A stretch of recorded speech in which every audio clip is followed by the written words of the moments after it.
One step beyond. This country, in 15 or 20 years' time, the black man will have the whip hand over the white man.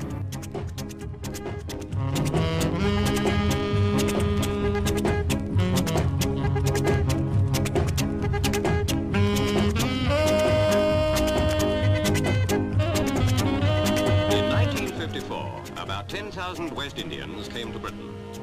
In 1955, it is believed another 15,000 will make the long journey. Already their coming has caused a national controversy, but one point must always be borne in mind. Whatever our feelings, we cannot deny them entry, for all are British citizens and, as such, are entitled to the identical rights of any member of the Empire. Now the end of their journey is near. What will they find in the land they regard as an El Dorado?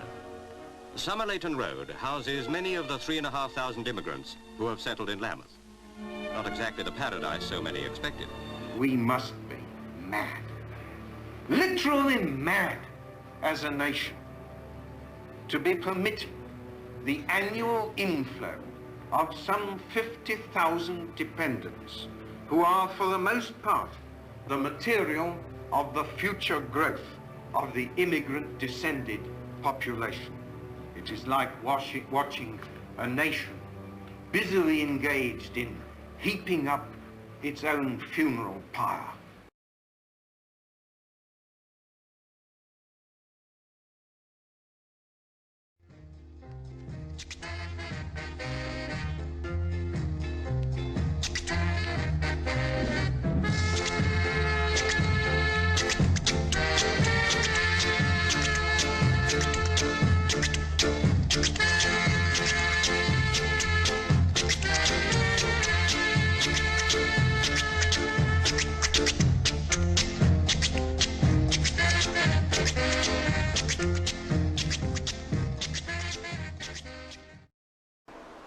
This is the story of a moment in the lives of a generation. 25 years ago, Britain went two-tone.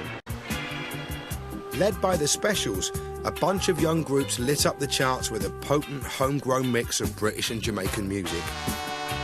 They brought with them a look that combined black and white street styles. It wasn't just Britain's first multiracial music, it was a rich and contradictory movement born of turbulent times and the growing pains of multiculturalism. And as two-tone bands toured the country, many in the audience were changed forever.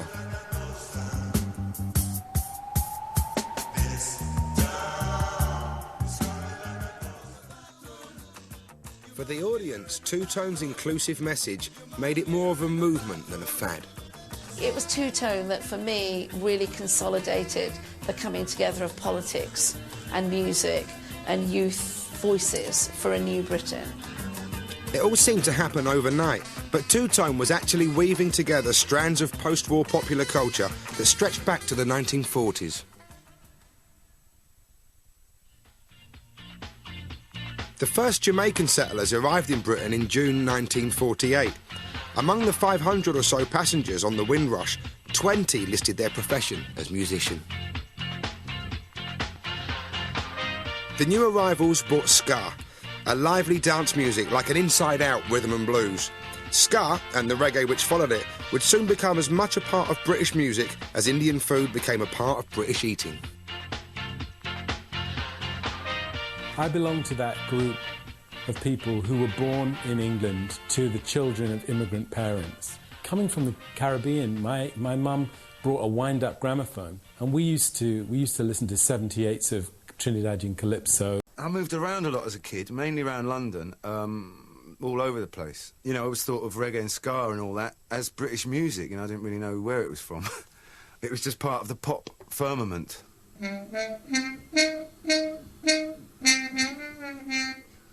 Rico Rodriguez brought his trombone to London. In Jamaica, he played on some of the earliest ska tracks. Yeah, I left Jamaica 61 December. We come to England on a Jamaican ship, we carry banana. In Britain, he carried on recording with other Jamaicans. Later, Rico, along with Dick Cuthell, became sort of 8th and 9th members of the Specials, recording and touring with them throughout their career. Like everything else, I had to come out and go and play. I used to do a lot of sessions with Dandy Livingstone, who did Message to You, Rudy. He was with Trojan Records. He used to give me a few sessions. Stop you running around, making trouble in the town. Outside of West Indian communities, the biggest fans of Jamaican music were the original Skinheads. A message to you, Rudy. Skinhead had formed out of the hard end of mod, the Football Terrace Boot Boys, and the Rude Boy style from Kingston, Jamaica.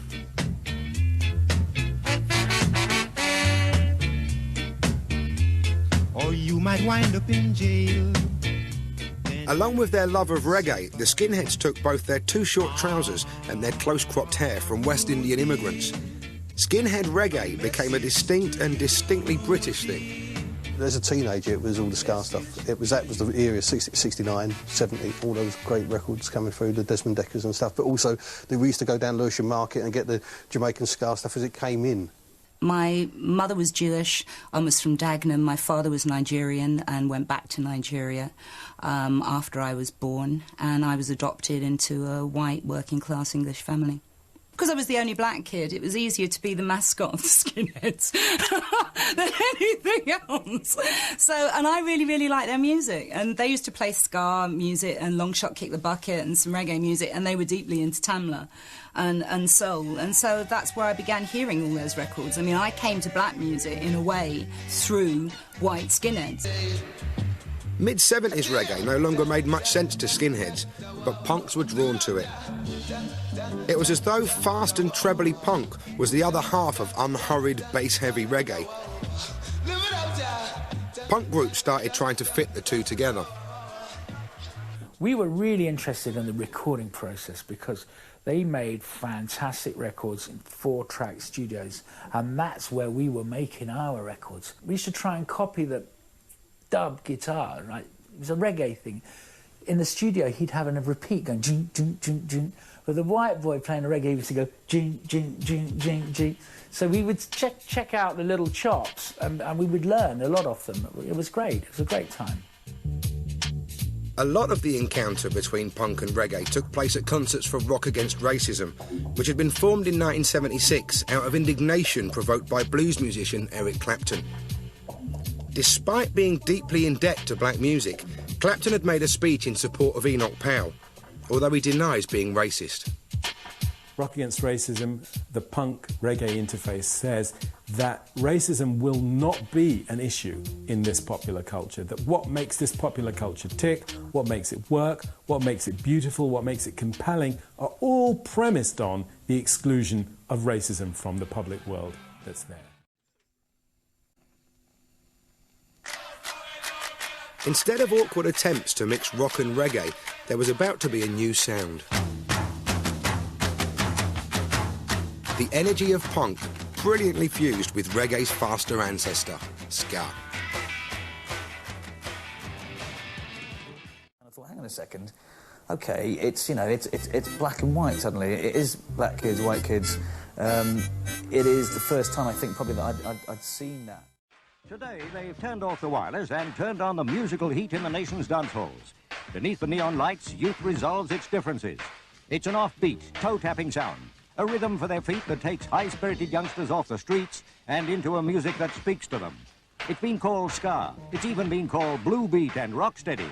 But when these bands start swinging, our young people are in total agreement. The only word for it is fun.